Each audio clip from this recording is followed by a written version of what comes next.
Hola, buenas tardes. Bienvenidos a este nuevo encuentro con autores que estamos realizando dentro de la programación virtual a través de internet, no presencial, de esta 18ª edición del Salón del Cómic de Santa Cruz de Tenerife. Hoy nos acompaña un autor con profundas raíces canarias, como es Elías Taño. Y bueno, simplemente antes de empezar a hablar con Elías, pues decir que, como todos saben, este encuentro está organizado por el 18º Salón del Cómic de Santa Cruz de Tenerife, Santa Cruz Cómic, por la Fundación Cinemas Cómic y por la Cátedra Cultural Moebius de la Universidad de La Laguna, siendo todo ello patrocinado, por la Sociedad de Desarrollo de Santa Cruz de Tenerife, por el Cabildo de Tenerife, y contamos con el apoyo del Gobierno de Canarias a través del Instituto Canario de Desarrollo Cultural. Ahora vamos a pasarles un pequeño vídeo de uno de nuestros patrocinadores y a continuación ya empezamos a nuestra charla con Elías Taño.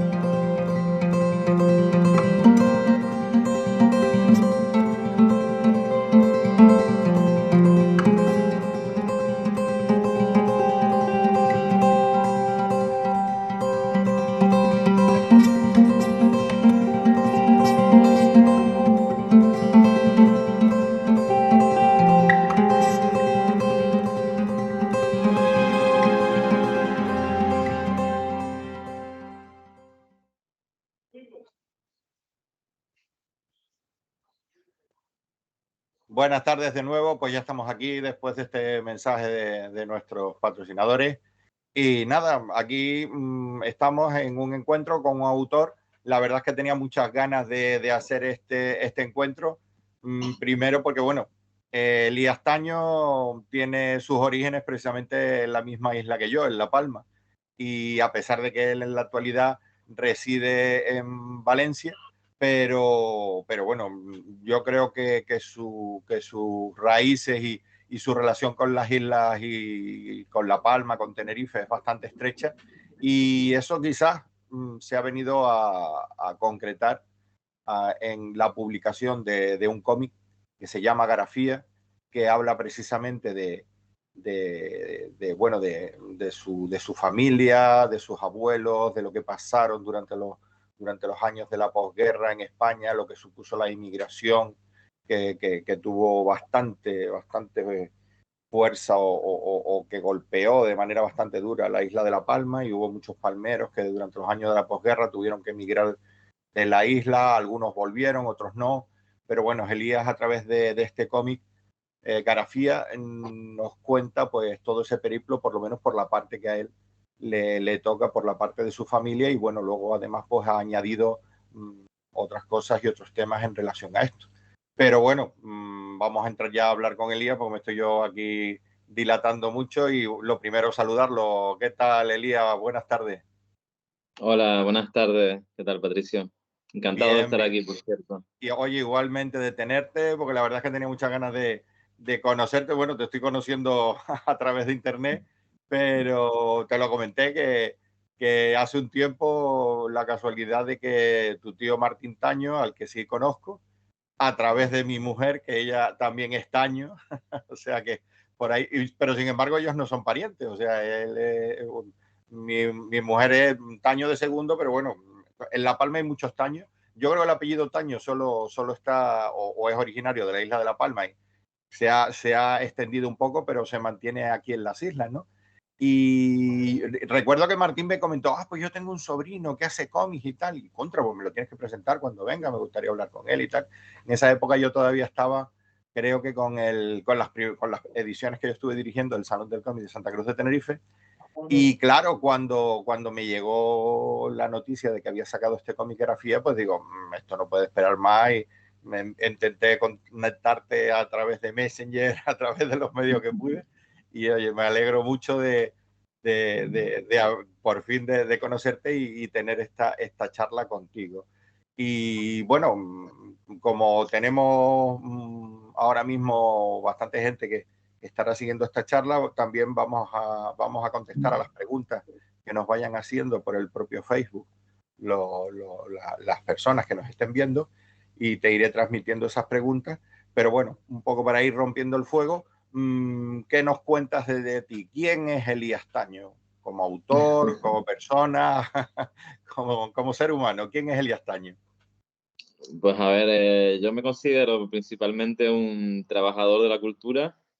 Dedico todo lo que son mis esfuerzos diarios en dedicarme al mundo de la gráfica principalmente, de los cómics, los fanzines, del mural. Y bueno, pues como cualquier otra persona, trabajo todo lo que hay que trabajar para tirar para adelante, ganarme la vida.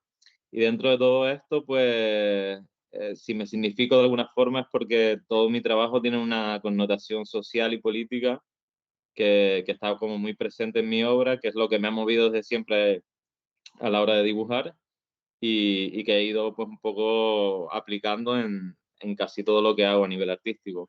Uh-huh. Sí, que yo una de las cosas que luego seguramente te preguntaré, porque por un lado me ha gustado y por otro lado me ha impactado mucho, ¿no? La alta carga de compromiso social que tiene toda tu obra, ¿no? Por lo menos lo que yo he podido ver, ¿no? A través de, pues, haciendo portadas para revistas, como ilustrador, murales, bueno, y con este cómic de Garafía, ¿no? Pero antes de Garafía, tú ya tienes otros cómics en el mercado, se han publicado cosas que bueno, nuestros seguidores y tal, la gente que está viendo ahora mismo esta charla, pudieran buscar, pudieran comprar, pudieran conseguir. Claro, a ver, yo es que mi caso, yo vengo de formación, mi oficio es el de diseñador gráfico, en Okay. el que me he desarrollado la mayor parte de mi etapa profesional. Entonces yo siempre digo que yo retomé el dibujo hace como 10 años, en 2011, retomé esa práctica que tenía un poco, que era constante, pero que nunca me la había tomado demasiado en serio. Y la retomé para empezar precisamente haciendo fanzines, haciendo cómics autoeditados. Uh-huh. Entonces yo pues empecé aquí en Valencia a hacer un fanzine que se llamaba Arroz Negre, con el cual editamos 5 números. La mayoría están agotados, la verdad, pero bueno, tuvimos nuestro reconocimiento en el Salón del Cómic de Barcelona y tal. Sí, es cierto, que le dieron un Y premio al fanzine.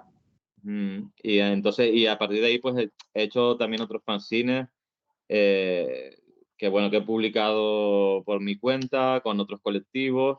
Uno que se llama Deberes Femeninos, que también la edición en castellano está agotada, pero sé que en Italia se editó por parte de una gente de Nápoles y sigue rulando por ahí ese cómic. Es un Uh-huh. cómic en A5 de 17 páginas o así.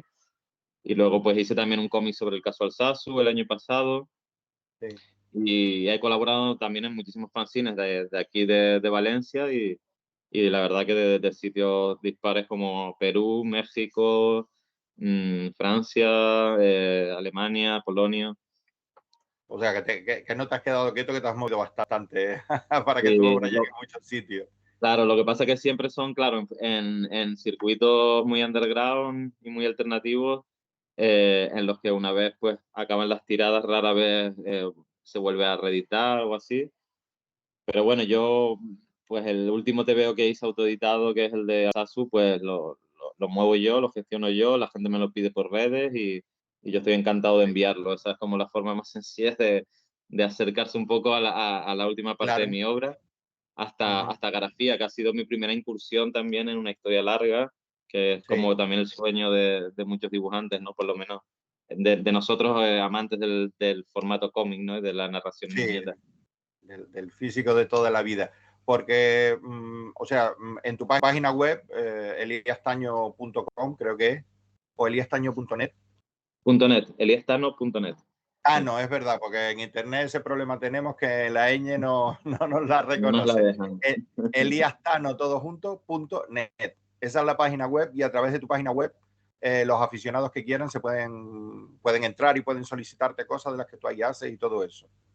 Claro, ahí o por redes siempre tengo todos los canales abiertos. Que te busquen, ok, pues que te puedan buscar por ahí y tal, eso es importante. Y por aquí también, pues nos gusta nos gusta difundirlo para que la gente lo sepa y pueda contactar con los autores con los que charlamos. Pero yo te iba a comentar en cuanto, entonces, tu formación no ha sido autodidacta, ¿no? O sea, parte de los estudios de diseño, no sé si los hiciste aquí en La Laguna o ya te habías trasladado a Valencia. Yo empecé a estudiar el diseño gráfico en la Escuela Fernando Esteves, ahí en Santa Cruz, precisamente. Sí, Vale. sí, ahí Sí, sí. fueron mis inicios, digamos, y bueno, en esa época pues hacíamos cómics también, figúrate, no sabíamos ni lo que era un fanzine, pero hacíamos cómics y fotocopiábamos y los repartíamos entre los colegas. Y Claro, ya luego continué en Barcelona estudiando y al final acabé la universidad aquí en Valencia, en el grado de diseño. ok. Y ya te instala en Valencia y desde entonces tu residencia o tu cuartel, ¿no? Para desplazarte por otros Sí, sitios lo tienes ahí en Valencia, ¿no? sí, sí, sí.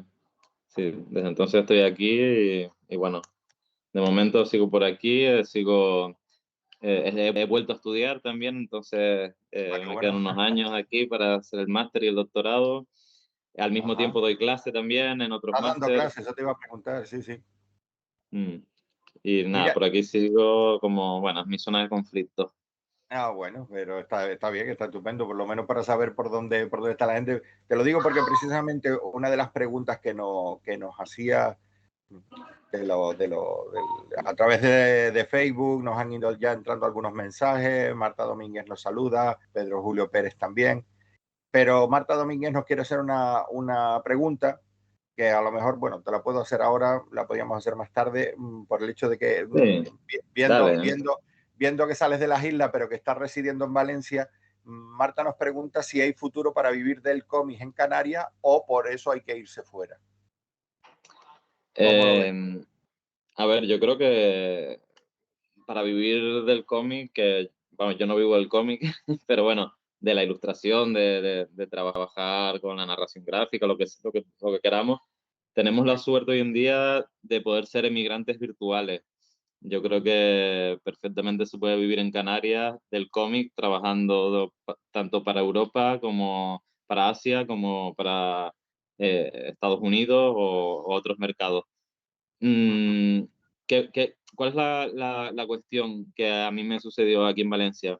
Que en el momento en el que llegué, pues se dio la casualidad que se creó como un grupo bastante importante de afinidades por la gráfica, por los cómics, por los tebeos nuevos, por la escena underground, Ujú. que comprende un montón de autores y autoras de aquí, de la ciudad, que luego hemos organizado festivales de fanzines, hemos hecho publicaciones colectivas, exposiciones, un montón de historias.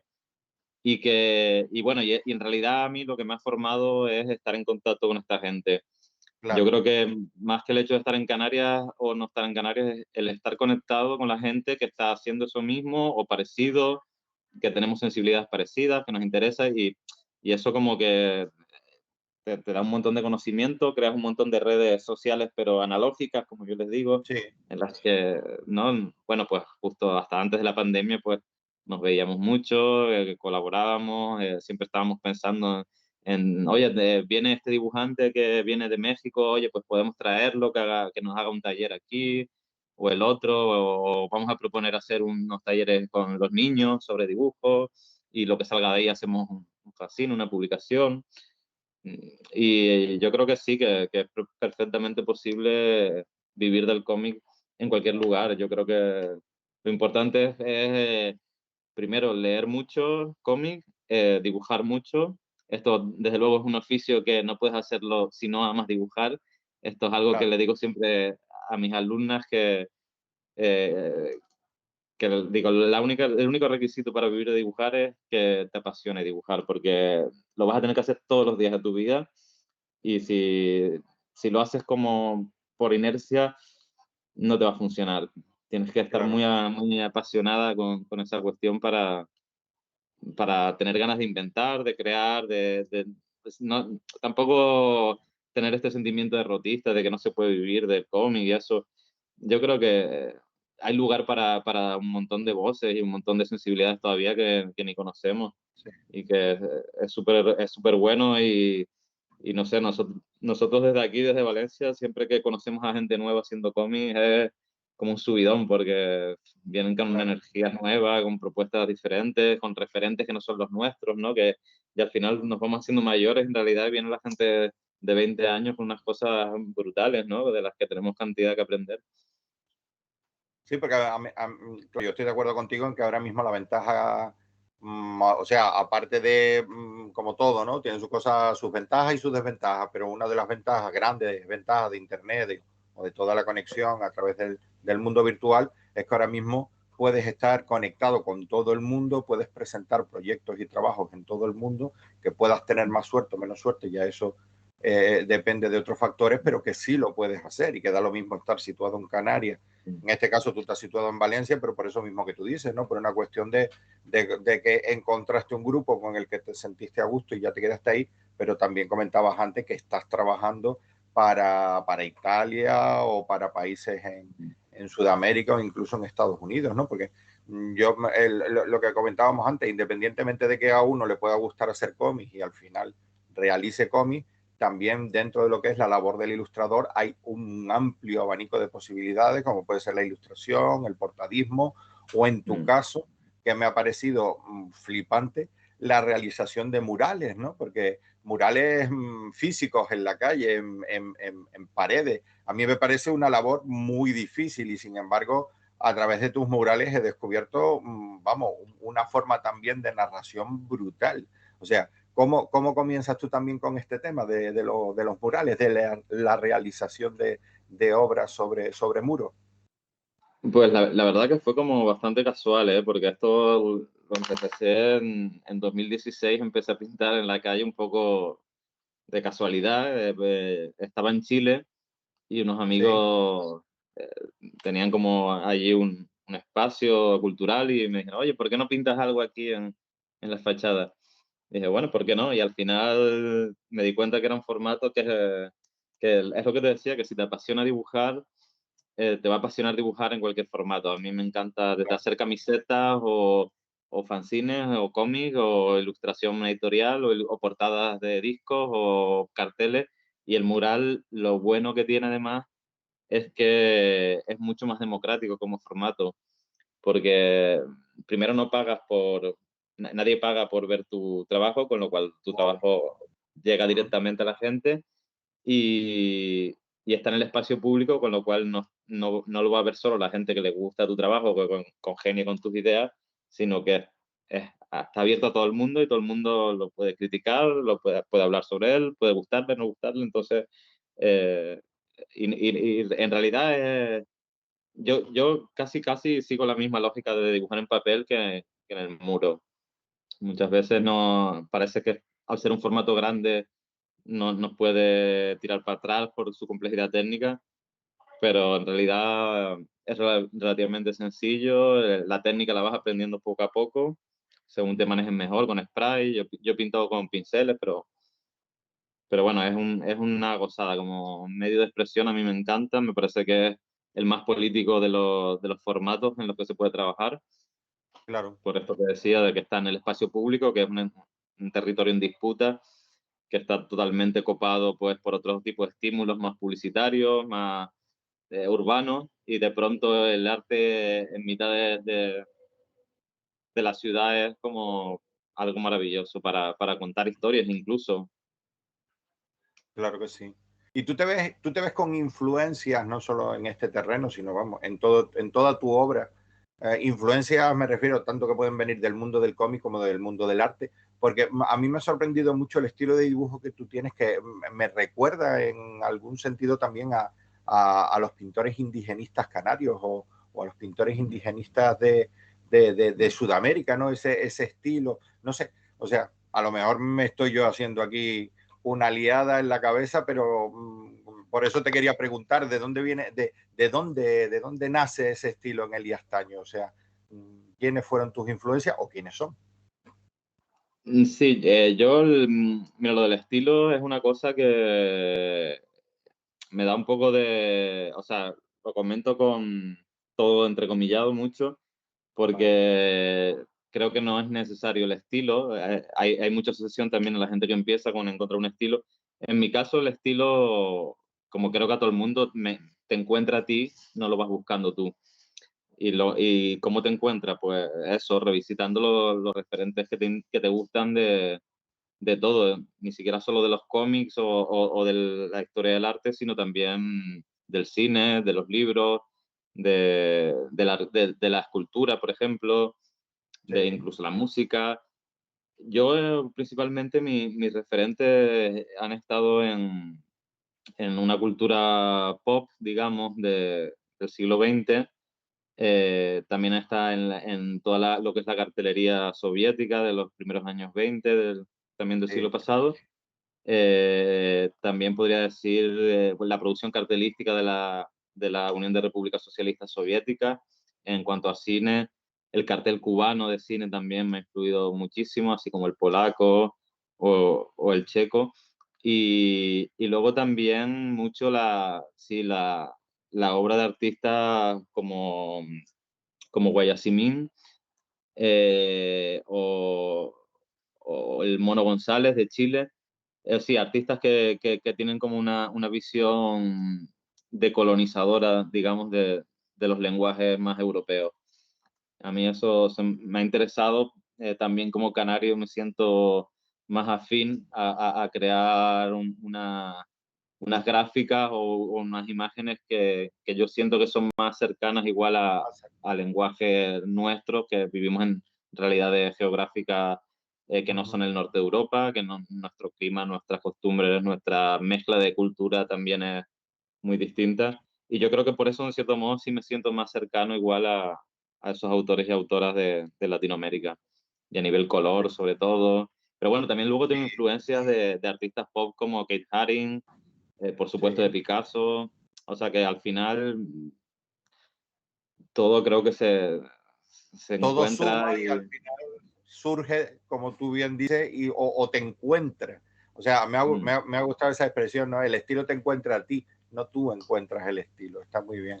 Y no sé, tal, y lo que tú dices sobre el uso del color o sobre el uso de la figura humana, o sea, me ha sorprendido mucho y a la vez me ha gustado mucho el estilo que te encontró y que tú desarrollas, ¿no? Pero vamos a entrar un momentito porque ya hay aficionados que están preguntando y digo, bueno, pues antes de pasar a responder sus preguntas, vamos a presentar también una de las cosas que nos, o uno de los elementos que nos ha llevado más a encontrarnos contigo y que es el cómic Garafía. El cómic Garafía, yo lo tengo por aquí, de una edición que tú amablemente me mandaste este ejemplar, que hizo un ayuntamiento, ¿no? Porque ganaste un premio que convocaba este ayuntamiento y decidiste presentar esta obra, Garafía, y ganó el Mm. premio. Lo que pasa que, bueno, creo que fue del 2019 o de 2020 y que después con el tema de la pandemia se pospuso la entrega del premio y bueno, pues casi que ha sido ahora en este año 2021. Háblanos un poco de cómo surge todo esto, cómo surge Garafía y cómo surge lo de presentarte a este premio y bueno, todo lo que Mm. ha el ganar el Pues, premio, el que te permitiera hacer una pequeña publicación de 300 ejemplares, pero que bueno, que ahora ya estás trabajando en hacer una publicación mayor para que llegue a más mm, puntos. Háblanos un sí. poco de todo ello. Pues bueno, nada, García sí, empezó con ese concurso porque, bueno, yo, como imagino que les pasará a muchas personas en el mundo del cómic, pues soy un autor, digamos, que eso, que no tengo, digamos, todavía un recorrido en el mercado editorial. eh, y bueno, pues una posibilidad bastante buena a nivel nacional para poder publicar, creo que son estos concursos, porque las editoriales en este país, por desgracia, pues no pagan más ni siquiera porque no quieran, sino porque muchas veces el mercado editorial español es el que es y cuesta eh, dar adelantos mayores de los que se dan. En este caso el concurso es una buena opción porque en mi caso era un proyecto personal del que quería hablar hace mucho tiempo, que era la historia de mi abuelo y bueno, su trayectoria como migrante hacia Venezuela en los años 50 del siglo pasado. Y, y nada, y bueno, y ahí encontré como, pues hablando con familiares, ¿no? Y con mi madre y con mi tía y mis tíos y eso, pues encontré que era una historia muy potente, sobre todo por la capacidad que tiene de traernos al presente también, porque la historia de la migración canaria, eh, bueno, es un fenómeno que en realidad se separó, digamos, en cierto modo, ya en los años 60 con la llegada del turismo a Canarias y eso, pero la sociedad canaria siempre ha sido migrante, siempre, siempre, siempre, desde digamos, la conquista por parte de España. El canario siempre ha migrado, ha fundado ciudades en Latinoamérica, en Uruguay, en Estados Unidos, en Cuba Ujú. ha sido parte importantísima de la guerra por la independencia de Cuba. Y bueno, y claro, a mí como lo que me tocaba cercanamente era la última ola migratoria esta que fue la de Venezuela, porque mi abuelo estuvo allí varias veces, pues creo que era un tema que nos conecta también con lo que está pasando hoy en día, ¿no? En Canarias con toda la cuestión Sí, de los migrantes que llegan de África, las condiciones de vida de las que huyen, cómo llegan, pues luego lo que estamos viviendo también, que son la reacción racista y conservadora que no quiere a estas personas o que las repudia. Y sí. me gustaba poner en contexto la idea de que somos un pueblo migrante, lo hemos sido siempre y tenemos ejemplos muy, muy cercanos, como es el caso de Venezuela. Y de ahí me surgió la idea, lo presenté al concurso y bueno, como tú dices, se dilató mucho en el tiempo por la pandemia, Ujú. pero bueno, al final salió. Ya te digo, el ayuntamiento de la Pobla de Farnals publicó 300 ejemplares, como decías, que bueno, prácticamente están en bibliotecas y en, y en colegios de este pueblo. Sin Ujú. embargo, pues bueno, la parte buena es que aparte de darte un premio económico que te permite durante meses trabajar únicamente en ese proyecto, ¿no? Ajá. Ahora he tenido la posibilidad de editarlo con la editorial Oveja Roja, Ovejas rojas, eh, sí. que- Oveja Roja de Madrid, que lo sacará a principios de diciembre. Ya pues, y ya será como pues una edición que estará en librerías de todo tipo por todo el Ajá. estado y evidentemente en Canarias también, claro. Podemos adelantar que en Canarias también habrá presentaciones de grafía Sí, y bueno, que para que la gente pueda acceder a él a través de esta nueva edición que vas a hacer con Oveja Roja. Pero vamos aquí mostrando un poco las páginas del interior de... En este caso, por lo menos esta edición la trabajaste en bitono. sí, bueno, sí, es una especie de falso bitono, porque en Ajá, realidad está impreso en 4 colores, pero bueno, digamos como que separé la historia en 2 partes, ¿no? Porque esto también fue un hallazgo que encuentras mientras estás trabajando. Me di sí, cuenta que tan importante era la historia de mi abuelo como migrante, era, yo creo que bonito conocerlo y necesario, también como parte de nuestra identidad como pueblo, pero también no era menos importante, y esto lo descubrí hablando con mi madre y con mi familia, que las mujeres que quedaron en la isla, que fueron muchas las mujeres que se quedaron en algunos momentos, sobre todo en las islas occidentales, la población masculina se redujo drásticamente y fueron ellas, madres, abuelas, tías, primas, las que sostuvieron la vida en esos lugares, ajá. en lugares con mucha pobreza. No sé si saben que a finales de los años 40 en Canarias hubo unas sequías tremendas. Vamos, claro, como territorio eminentemente agrícola y ganadero, pues lo que fueron la falta de lluvia, la falta de posibilidades de trabajar en la tierra, hizo mella mucho, sobre todo, ya te digo, en las islas occidentales, en La Palma y en El Hierro muchísimo. Y claro, los hombres fueron a Venezuela en busca de prosperidad y de mejorar, pero todas las mujeres que se quedaron tuvieron que luchar contra todo eso, que no fue poco, que era Claro. la crianza, Sola. Sí, sí. claro, y la esperanza también en que los hombres que estaban para allá volvieran de alguna forma, mejor, peor, con dinero, sin dinero, pero bueno, y todo esto, claro, en una época de posguerra, de régimen franquista, y que, como saben, fue además, aunque se habla poco, pero fue muy agresivo con la clase trabajadora canaria.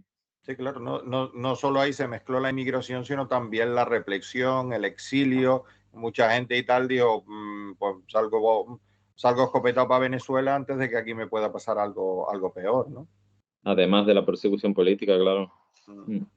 Pues a mí lo presentaste al concurso de la Pobla del Farnell, decías antes, ¿no? Sí, Que no es, sí, sí, una población relativamente pequeña, ¿no? Ahí en la zona de sí. Valencia.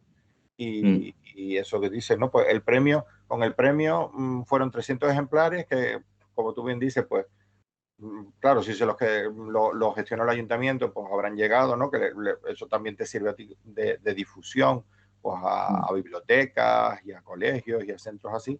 Pero claro, ahora ya la edición que sí podremos ver aquí en Canarias y que también llegará a otras partes de España, pues es esta que estás preparando con Oveja Roja, ¿no? Que será, nos estaba diciendo eso, ¿no? A principios de diciembre es la fecha Sí, más o menos que está prevista para el lanzamiento.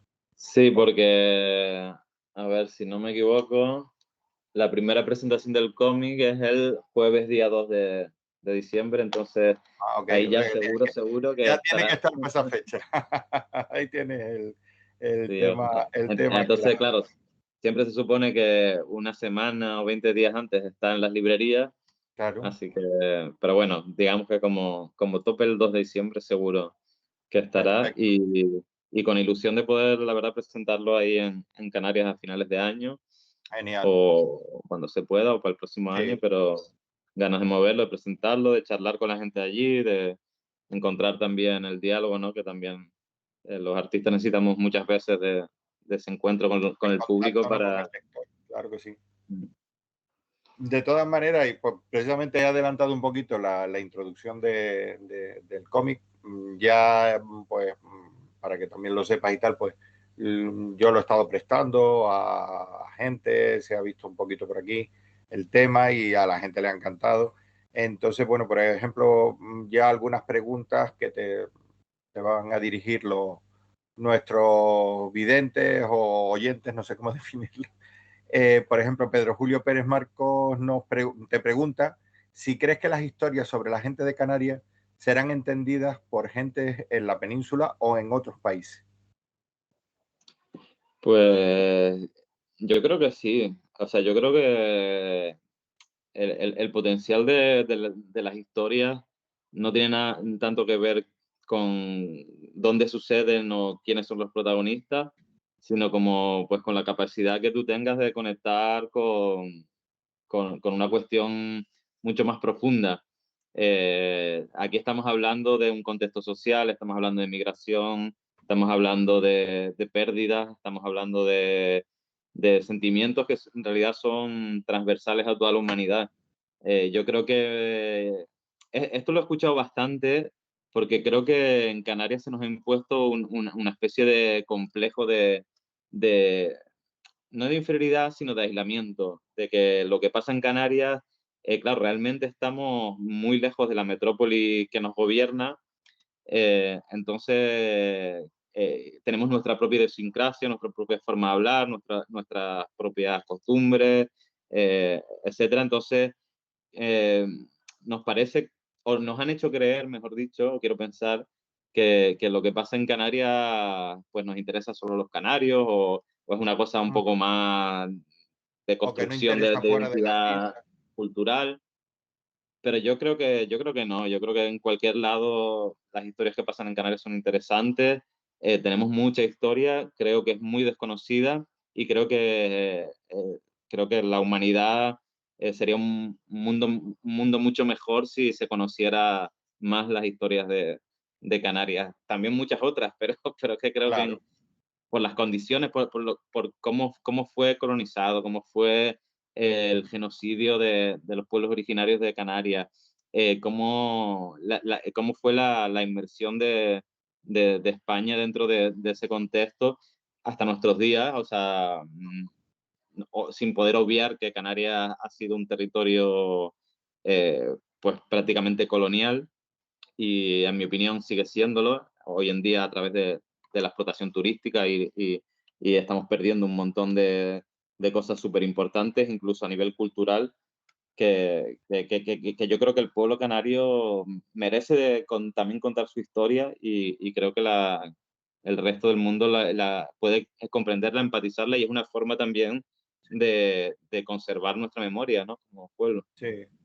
¿No? Y además, no solo lo que tú dices, ¿no? No solo contar las historias, sino además la forma de vida y los sentimientos, el carácter de los canarios, que por ejemplo ahora se está mostrando mucho, ¿no? De el carácter aquí de la gente de La Palma o de la gente de los canarios en general, ¿no?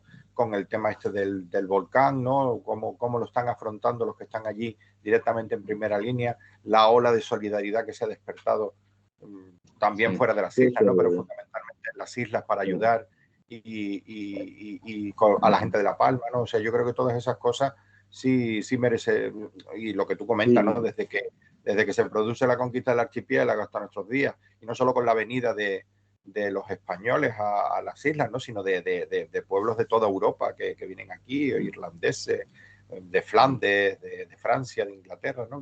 Y eso hace un poco eh, lo que conforma, ¿no? el carácter de los canarios, ¿no? Que no tiene, o que por eso puede ser tan diferente o a veces entenderse de una manera diferente. justo estaba hoy leyendo sobre esta cuestión y hay estudios al respecto y Cubillo lo menciona en uno de sus libros, que este sentimiento de comunidad y solidaridad que ha existido siempre en el pueblo canario, sobre todo en las áreas más rurales, Uh -huh. hay muchos autores y pensadoras que lo asocian a una herencia cultural aborigen, de Ajá. organización de los pueblos, de los pueblos originarios de las islas. Y esto me Sí, pareció curioso porque es verdad que esa misma solidaridad y esa misma, bueno, esto que estamos viendo, esa misma energía del pueblo canario, luego se reproducía tanto en Cuba como en Venezuela, como en Argentina, Uruguay, en todos esos lugares en los que fuimos migrantes, la sociedad canaria se apoyaba una con otra y eso es algo que, por ejemplo, en este cómic está presente porque mi abuelo lo recalcaba mucho, uh -huh. que ellos eran muy pobres allí, pero es que el canario se ayudaban entre sí, ¿no? Eran como una comunidad eh, muy solidaria, muy fuerte. Y bueno, me pareció curioso leyendo esto, que decían que este tipo de organizaciones probablemente sean un reducto del- de nuestros antepasados. Claro.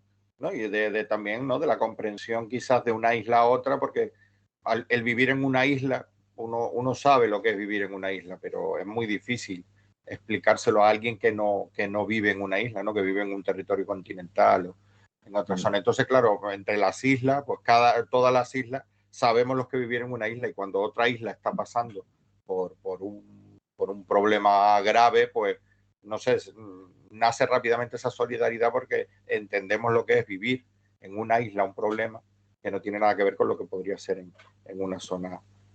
Pero es posible lo que tú dices, ¿no? Que precisamente por eso también sea un sentimiento, un carácter que venga de los pueblos originarios que vinieron aquí a vivir, que estaban viviendo aquí en las islas y posteriormente las colonias que se fueron formando y a su vez los que tenían que salir de aquí, porque dentro de lo que cabe, Canarias ahora, pues por todo el tema del turismo y todo eso, pues puede ser una tierra con más oportunidades, pero siempre ha sido una tierra que dentro de lo que eran sus posibilidades, pues no era una tierra con mucha riqueza o con excesiva riqueza, y eso hacía que cada periodo de tiempo, cada X años, pues se tenían que producir migraciones de población, y en este caso, pues a América y a otras zonas, incluso a la zona de Guinea Ecuatorial y estos sitios así, ¿no?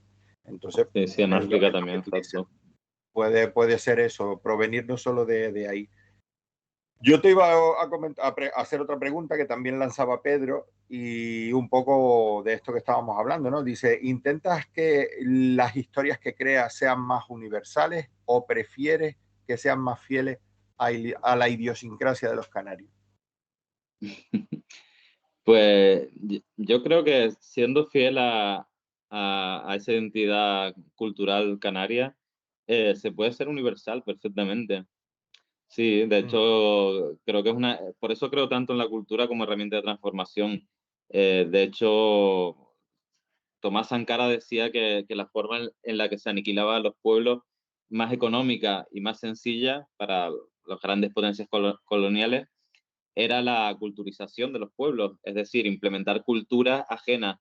En Europa lo podemos ver claramente por la cultura norteamericana que nos ha llegado después de la Segunda Guerra Mundial, Ujú. pero bueno, cuando viajamos por Latinoamérica o vemos ciertos países de África en lo que la cultura europea está metida, vamos, hay incluso países como Vietnam, incluso en el que su propia escritura fue sustituida por caracteres latinos, ¿no? Porque los franceses eliminaron su forma de expresión escrita, ¿no? Eso es terrible.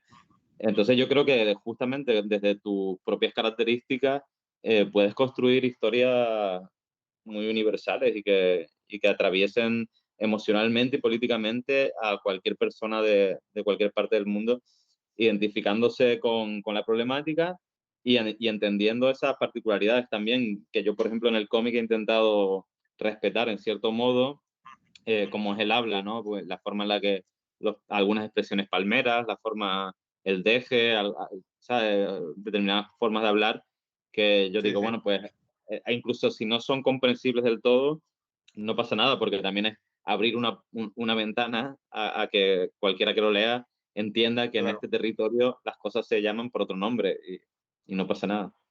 No, y generar a lo mejor también el interés por conocer un poco más de lo que se cuenta, ¿no? O sea, que estoy de acuerdo Mm, contigo, ¿no? Que se puede hacer una historia que tenga un carácter universal y que pueda ser entendida en todos lados sin dejar mm, de mm. compartir la idiosincrasia del sitio.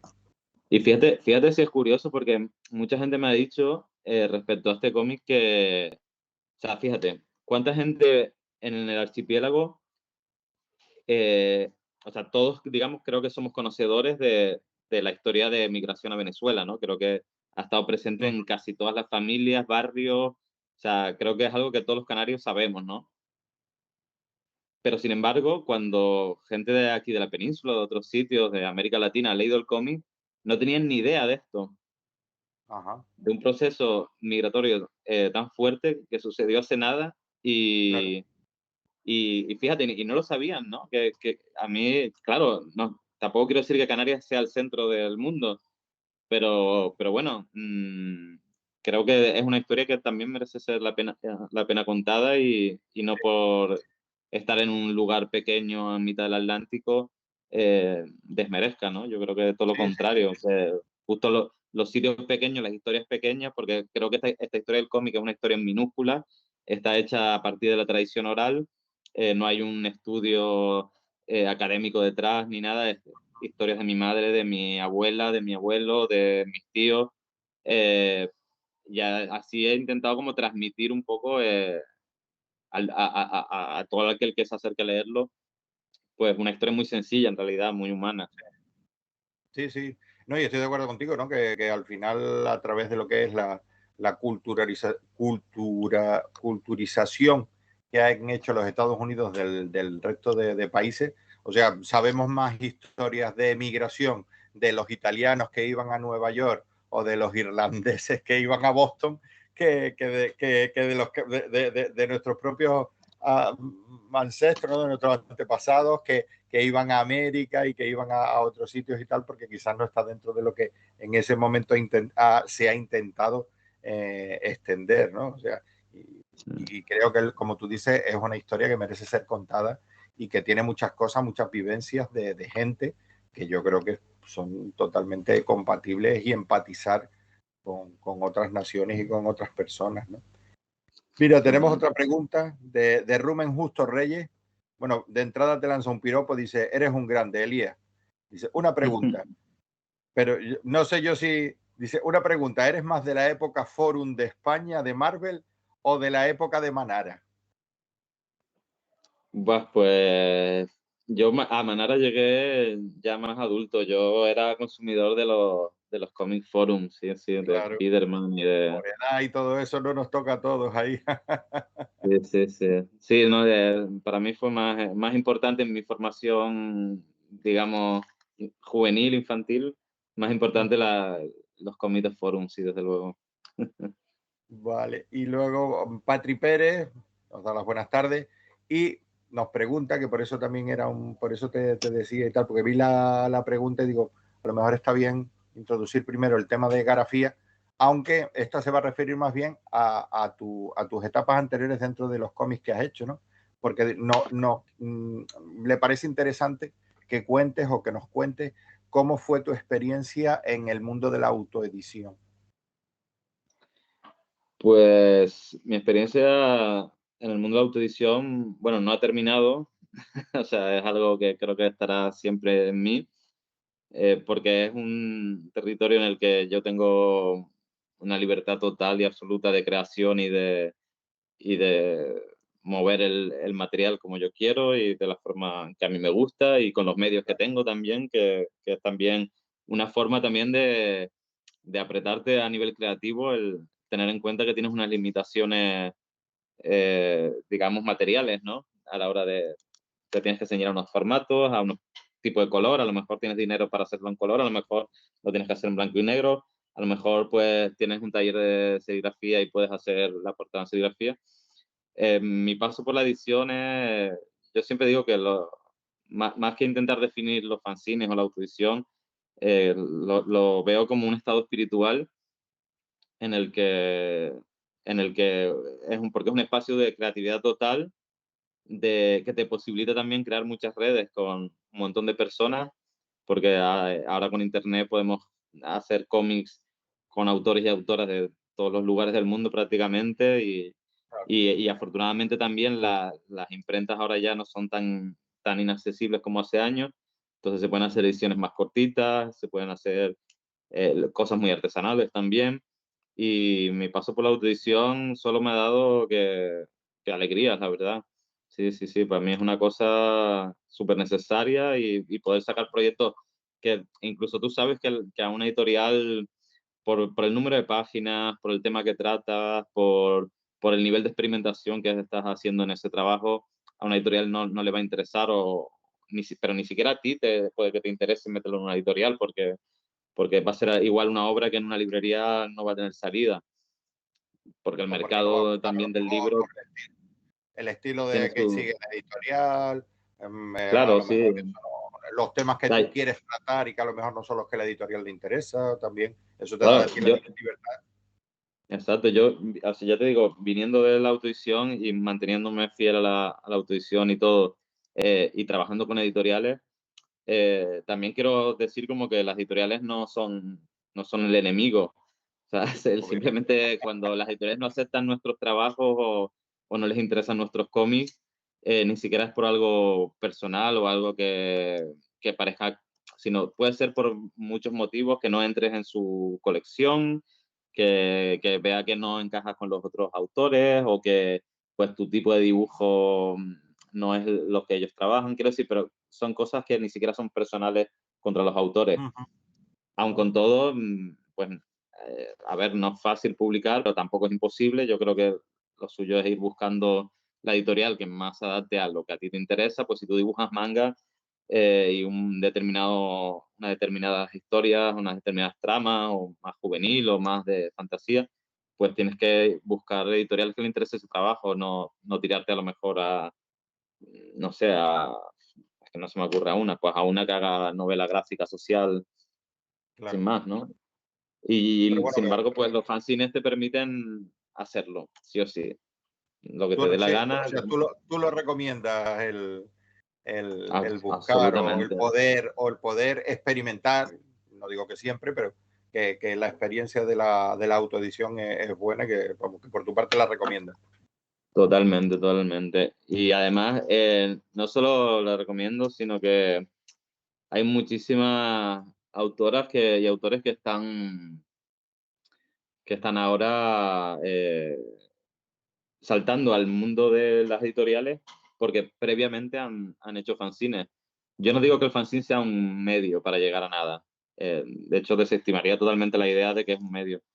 Pero creo que el significarte como autor o autora de fanzines va a ser que mucha gente tenga en cuenta tu trabajo porque va a ver en ti una persona constante, una persona que tiene algo que contar, que está desarrollando un lenguaje personal propio, que tiene un universo personal o cultural que puede aportar mucho a la cultura y cada vez más la gente se está fijando en los fanzines porque salen muchas cosas muy buenas siempre. Sí, ¿no? Y muy interesante, mucho más interesante muchas veces que en ediciones regulares. Más preguntitas que tenemos por aquí. Mira, Jorge Doni nos dice que, bueno, que un placer tenerte aquí y tal, y nos pide a ver si nos puedes comentar qué se siente al publicar o al ver publicada tu primera historia larga. Uf, pues no sé, es maravilloso, ¿qué te puedo decir? No sé, yo siempre las historias largas, el cómic así como en formato largo, novela gráfica, que lo llaman o lo que sea, ha sido una cosa a la que siempre he tenido muchísimo respeto, porque no es fácil mantener una narración durante, digamos, más de 80 páginas y hacer algo que no decaiga, que tenga buen ritmo, que sea comprensible.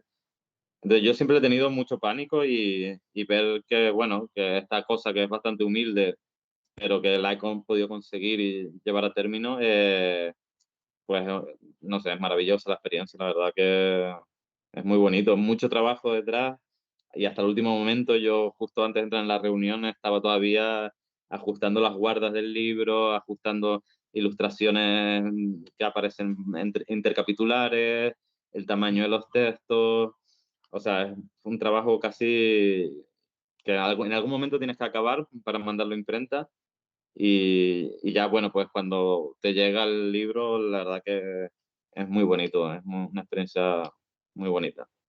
Qué bueno. Más preguntas por aquí que tenemos. Mira, aquí Juan Miguel González pregunta con curiosidad que si le puedes decir dónde das clase y si crees que es natural ser dibujante, o sea, que, si como, que es un paso natural lo de ser dibujante y profesor para transmitir pues, lo que has aprendido, tus conocimientos y todo eso. No, o sea, no tiene por qué estar necesariamente ligado. Yo, de hecho, doy Ajá, clases en el máster de ilustración de la Escuela Barreira, que es una escuela privada de aquí de Valencia, y tienen ajá, un máster de ilustración que, bueno, que es muy bueno, tiene un profesorado, la verdad, que excelente, es todo gente en activo, profesionales jóvenes, además, que están ahora trabajando en muchas partes de la ilustración, tanto en videojuegos como en álbum ilustrado, ilustración de prensa, publicidad, un montón de cosas.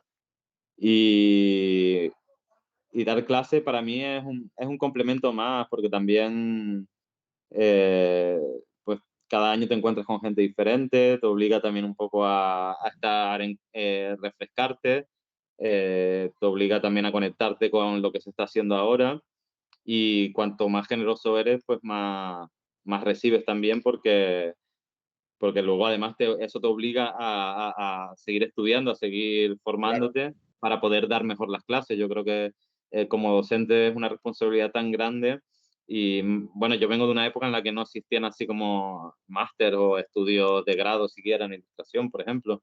Entonces, pues poder enseñar eso que tú has aprendido de una forma autodidacta es muy bueno pero sin embargo, también es decir que yo no vivo de la docencia. Yo imparto una asignatura durante un mes y medio al año y el resto del año vivo de la ilustración. O sea que es como un okay. complemento.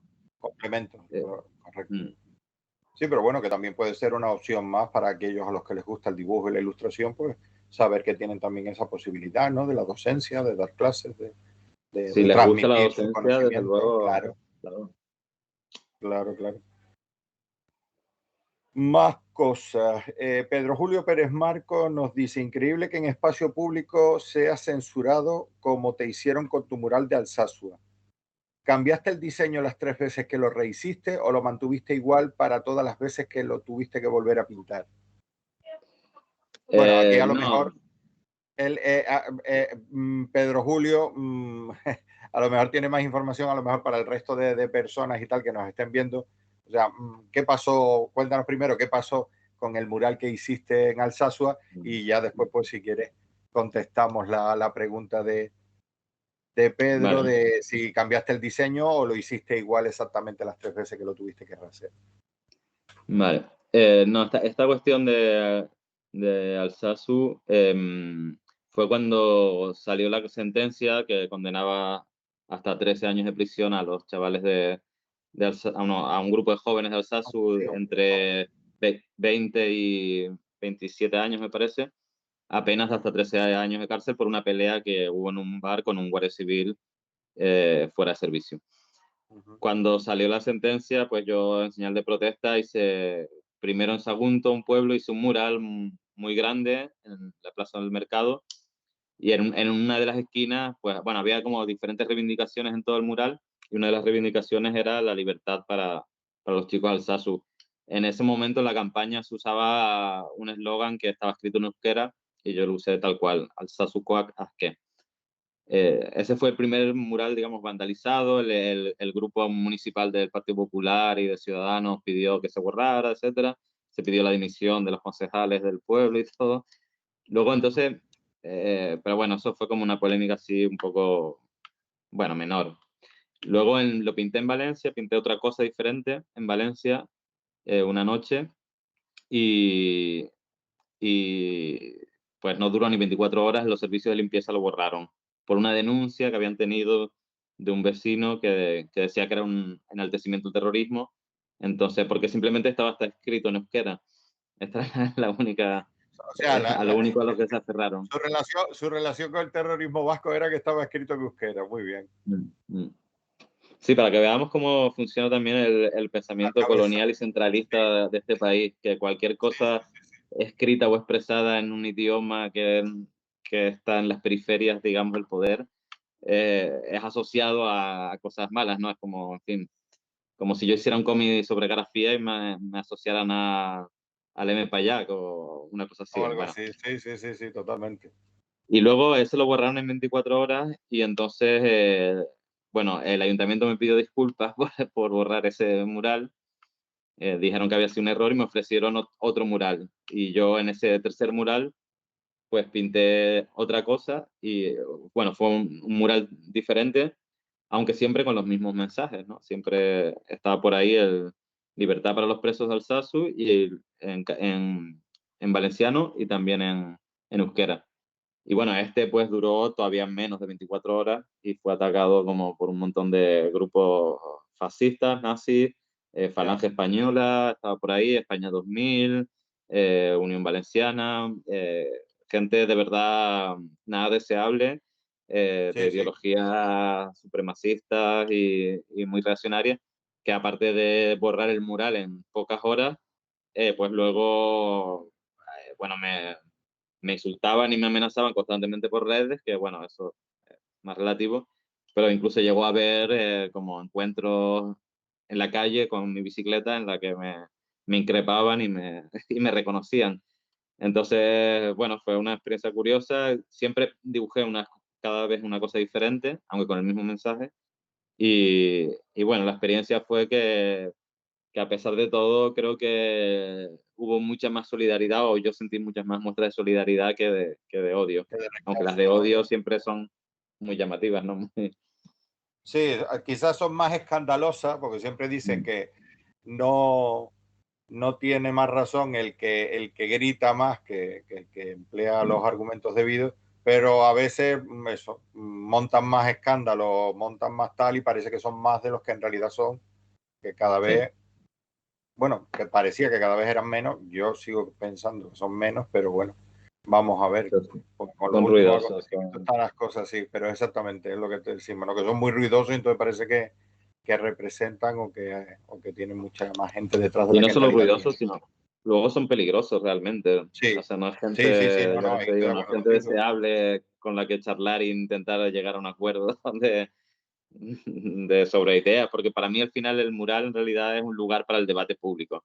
Es Claro, como una especie de ágora que está en el espacio público en el que el artista deja un mensaje y quiere que ese mensaje interactúe con las personas que pasan por allí, los que estén a favor, claro. los que estén en contra, los que incluso generar una discusión entre dos personas sobre el tema. Pues oye, pues a mí me parece que no, que las sentencias fueron exageradas. Oye, pues no, pues yo creo que no se puede pegar a la Guardia Civil. Pues yo qué sé, generar un Ujú. debate siempre es positivo. pero claro, a esta gente no le interesa generar ningún debate porque en su imaginario no existe la palabra crear, sino la palabra destruir. No, y tampoco la palabra discrepar, o sea, ellos No. plantean una idea y esa es la idea y punto, y no hay discrepancia y no hay libertad de expresión y no hay nada. Por eso te estaba diciendo que ahí te doy la razón en lo del tema de que el mural termina convirtiéndose en un elemento de discusión social mucho más potente que una portada de un periódico, porque una portada de un periódico podía representar eso mismo, se podrían poner en contra, pero no pueden hacer nada contra esa portada de ese periódico. Mientras que el mural, al estar en un sitio visible y público, les lleva a borrarlo, o sea, a querer quitarlo. O sea, esto tiene que desaparecer. ¿Por qué? O sea, está planteando una cosa, tú puedes estar o discrepar y a lo mejor incluso hacer otro mural más allá donde planteas tu plan de, no, o sea, tengo que suprimirlo, tengo que borrarlo, esto tiene que desaparecer de aquí, no puede estar aquí expresando esta idea que a mí no me gusta, ¿no? O sea, lleva a exteriorizar planteamientos que de verdad pueden parecer preocupantes, ¿no? En este caso, por desgracia. Sí, sí, sí, totalmente. De todas maneras, y mira, y ya que llegamos a este punto, y bueno, yo tenía que haber a a mitad de charla, pues haber recordado que esta charla está organizada por Santa Cruz Cómic, el 18º Salón del Cómic de Santa Cruz de Tenerife, la Fundación Cinemas Cómic y la Cátedra Cultural Moebius de la Universidad de La Laguna, y patrocinada por la Sociedad de Desarrollo y el Cabildo de Tenerife y con el apoyo del Gobierno de Canarias a través del Instituto Canario de Desarrollo Cultural. Pero como estábamos hablando ahí animadamente, la verdad que se me ha ido pasando un poco, yo espero que no les importe, lo hemos incorporado ahora. Y vamos a seguir un poquito más hablando contigo, que era una de las cosas que me gustaría preguntarte, porque veo que en tu caso el compromiso social de tu obra es muy fuerte, es muy intenso. Eh, ¿Por qué? O sea, ¿crees que es necesario que el artista exprese a través de su obra todos esos planteamientos sociales, políticos, como tú quieras llamarlo? O como muchos otros dicen, ¿no? El artista tiene que mantener un cierto distanciamiento de compromiso, o sea, como si fuera un periodista totalmente objetivo que no entra en dar su opinión, sino simplemente en expresar lo que plantea. En tu caso, ¿cómo lo ves y por qué llegaste a este compromiso tan patente y tan fuerte? A ver, yo creo que desde luego es una decisión personal de cada persona el significarse políticamente o no. Yo lo que siempre digo o lo que no entiendo es como si tú eres un artista con unos ideales y con un compromiso político, no llego a entender que no aproveches esa maravillosa herramienta que es la cultura para hacer llegar esos mensajes, sobre todo si estás preocupado por un cambio de paradigma en la sociedad en la que vivimos, que es mi caso. Yo he vivido la política desde una situación eh, de sentirme oprimido por un sistema capitalista, neoliberal, eh, de una ideología de mercado y de asfixia de las clases populares y la clase trabajadora.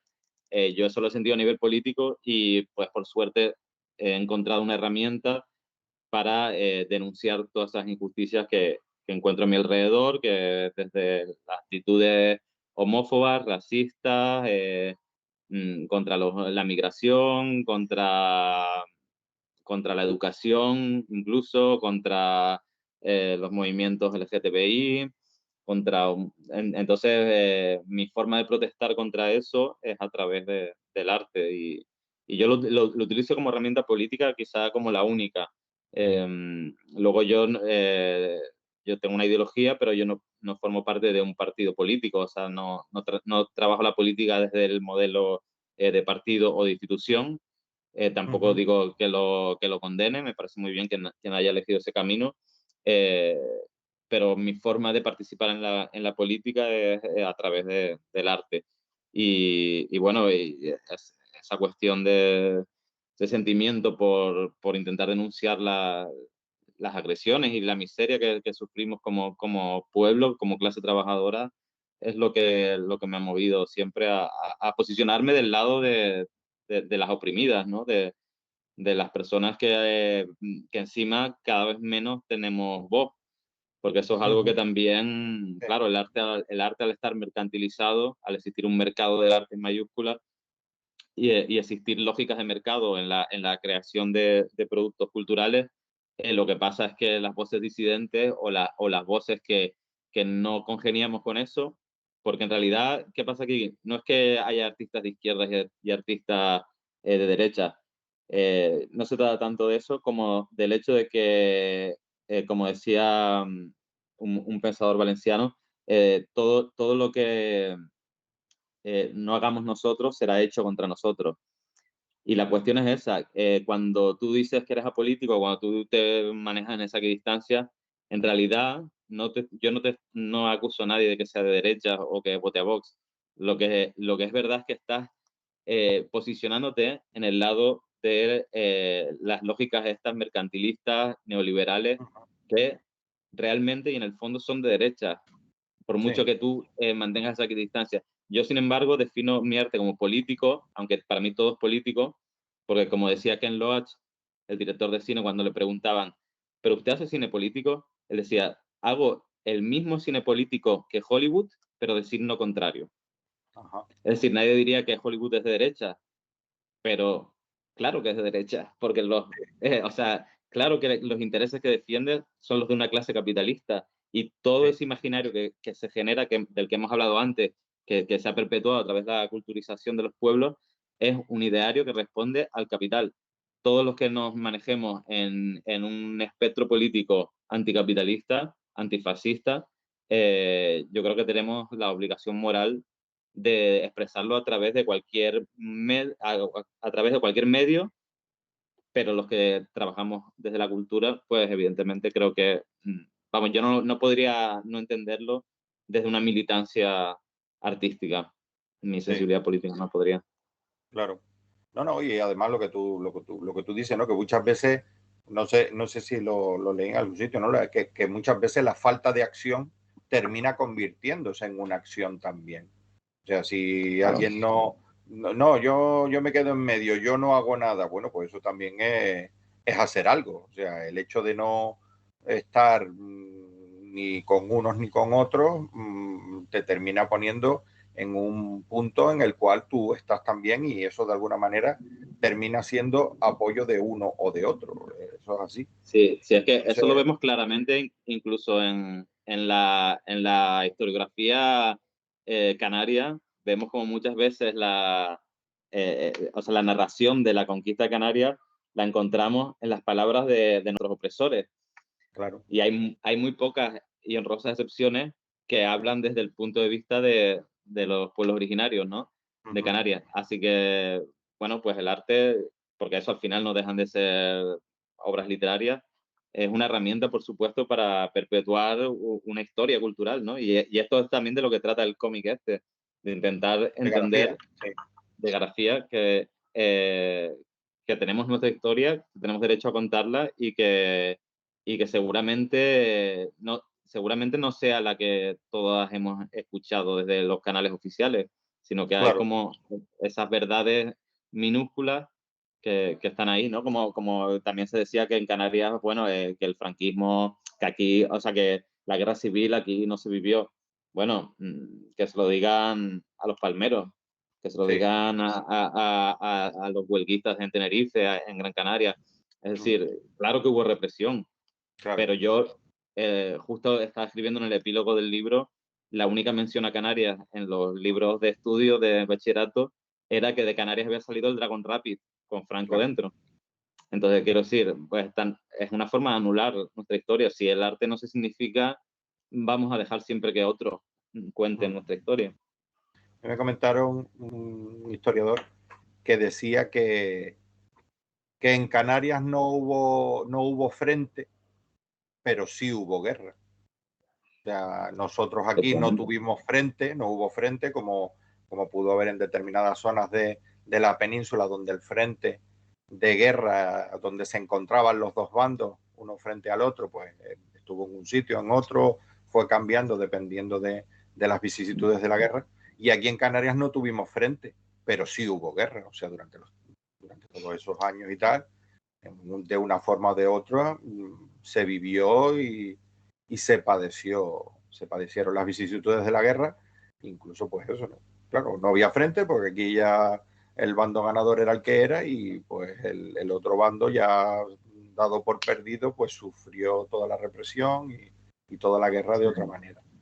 Pero bueno, ya me están haciendo señas de que tenemos que ir cortando. La verdad es que la conversación ha sido muy agradable, muy amena. Hemos hablado de muchas cosas. Podríamos haber seguido hablando de muchos más. Pero voy a tomarme la pequeña libertad de hacerte unas últimas preguntas porque nos las envía el director del propio Salón del Cómic de Santa Cruz de Tenerife, Lucas Morales, que te saluda y quiere preguntarte dos cositas. Una, ¿cuál sería o cuál crees que es el cómic que mejor representa la represión francisca tras la guerra civil? Si tienes algún cómic que tú crees que representa de mejor manera esa represión que ocurrió después de la guerra civil. Él plantea dos ejemplos, como pueden ser el arte de volar o el ala rota. Y luego una última pregunta que nos hace Lucas, que es si crees que mezclar política con cultura y entretenimiento es efectivo. O sea, aparte de que tú nos has dicho que en tu propio ser nace o que no ves una manera de hacer cultura que no sea incorporando tu compromiso social y político. ¿Crees que eso a la postre es efectivo? Esas dos preguntitas y nos vamos despidiendo.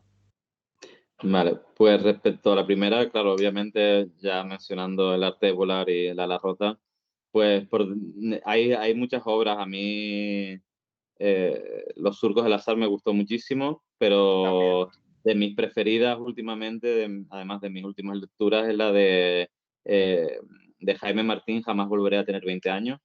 vale. Me pareció Muy un bien. Sí, sí, retrato ¿sabes que muy Jaime potente. Martín este año va a estar aquí en Tenerife?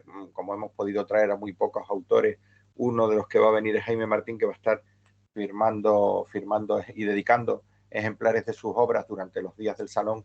Creo que va a ser en la librería Lemu o en la sala de arte La Recoba. Ya eso ya me imagino que lo concretarán No, los otros. la última es una pasada también, como La de los retrato chicos generacional. la de los chicos del barrio o Sí, no volveré a tener 20 años, creo que se llama, ¿no? sí, sí, sí, la de los chicos del barrio, bueno, Sí, de su historia está allá en muy bien Barcelona. también. No, no, La complementa muy bien a la otra y sí, es más actual, es pero bueno, son dos retratos de dos momentos históricos también muy, muy muy potentes, ¿eh? diferente. Como la No, y transición, está los muy años bien. 80. Y esta última pregunta que te hacía, ¿crees que que es efectivo mezclar política con cultura? Yo creo que sí, o sea, tomando efectivo como que es una forma de concientizar a las personas, sí. Creo que es más efectivo hacerlo a través de la cultura que a través de, pues no sé, de una tesis doctoral sobre la represión franquista en Canarias. Que no digo que no sea necesario y aporta al conocimiento y al estudio, por supuesto, pero como efectividad, la cultura se ha demostrado como un organismo súper importante para la transmisión de ideas y genera conciencia crítica, y lo podemos ver en grupos de música, lo podemos ver en la literatura, lo podemos ver en los cómics, desde luego, que la cultura, pues sí, es efectiva a nivel político. Si es efectiva a nivel humano, pues lamentablemente vivimos en un lugar y en un espacio-tiempo del capital en el que para tus propios intereses como clase trabajadora es nefasto hacer política con la cultura porque se te cierran muchas puertas. Eso hay que Ajá, asumirlo, y claro. mientras que el mundo no cambie, la suerte es que los que estamos en esto creemos que el mundo se puede cambiar y que puede ser un lugar mejor. eh, Llegará el momento en el que igual ya no tendremos que hacer obras políticas porque podremos hacer obras sobre nuestros gatos o sobre cualquier tema que nos apetezca. Pero creo que sí que es muy efectiva a nivel social y bueno, y a nivel personal, pues es una decisión desde luego propia y que acarrea consecuencias que no son fáciles de sortear, ¿eh? Porque la Sí, precariedad en el mundo de los cómics, ya lo conocemos todos, es acuciante. no, y lo mismo que tú estabas planteando antes, ¿no? Lo de las amenazas que incluso llegaste a tener que soportar por el hecho de hacer un mural. O sea, que tampoco es que estemos Mm, hablando de que y estuvieras ahí metido en una campaña y tal brutal, ¿no? Hiciste un mural y eso llevó aparejado que te lo mm, borraran y que luego te buscaran y, bueno, a través de redes mm. sociales o incluso encontrártelo por ahí con el tema de... Pero bueno, son cosas y tal, pero la verdad que yo, eso lo que tú dices, ¿no? Hay quien lo verá de una manera, quien lo verá de otra, y es lo que tú dices, pero si tú el compromiso lo tienes claro y tú estás dispuesto a asumir lo que tú dices, ¿no? Que eso te va a llevar a que en algunos sitios, pues digan, no queremos contar con este señor porque sabemos cuál es su compromiso político y social, pues, pero si tú lo ves. Y es lo que tú dices, quizás a lo mejor no consigues llegar a una gran masa, pero oye, con que haya una serie de personas que tú sepas a las que ha llegado tu mensaje y que les has hecho ver las cosas de una manera diferente, pues eso siempre puede ser reconfortante, ¿no? Para ti como autor también. Pues sí. Pues bueno, pues con estas dos preguntitas yo creo que ya estamos acercándonos, bueno, en realidad hemos superado un poco el listón del tiempo que teníamos concedido para estar aquí charlando con Elías Taño. Lo dicho, ha sido una charla muy agradable. Hemos conocido un poco más de este autor canario residente en Valencia y bueno, esperamos que poder verle pronto por aquí, por las islas, en diciembre, a ser posible lo más pronto para que cuando venga a presentar Garafía, que yo les recomiendo a todos que si lo pueden conseguir cuando salga a la venta a través de la editorial Oveja Roja, se hagan con él porque es una maravilla gráfica y la verdad que la historia vamos, a mí me llegó bastante. Es una historia que llega y que se hace sentir. Gracias, Patricio. Entonces, nada, simplemente agradecerte muchísimo este ratito que has estado aquí con nosotros. Recordar que, bueno, esta es una charla que está organizada por el 18º Salón del Cómic de Santa Cruz de Tenerife, ¿no? Esperamos que se sigan haciendo más charlas de este tipo a través de cauces virtuales, pero ya para el año que viene, recuperemos lo que es la realización del salón de manera física. Así que para esta edición, pues yo creo que también tendremos como autor invitado a Elías por estas lides. Y bueno, que también está detrás de todo esto la Fundación Cinemas Cómic, la Cátedra Cultural Moebius de la Universidad de La Laguna, y todo esto pues se hace gracias al patrocinio de la Sociedad de Desarrollo del Ayuntamiento de Santa Cruz de Tenerife, del Cabildo de Tenerife, y que contamos con el apoyo del Gobierno de Canarias a través del Instituto Canario de Desarrollo Cultural. Ahora, una vez que acabemos nosotros, se proyectará un espacio publicitario de uno de nuestros patrocinadores y nada, agradecerle de nuevo a Elías que haya estado aquí con nosotros. Un abrazo muy grande desde aquí, desde Tenerife, Elías, y hasta la próxima. Gracias, gracias Patricio, gracias Gonzalo y a los mandos técnicos por todo, por la invitación y un saludo a todas las personas que nos han escuchado y cualquier cosa seguimos en contacto y nos veremos pronto seguro. Ahí estamos, seguro que sí. Un abrazo, Elías. Venga, un abrazo. Hasta luego. Hasta luego.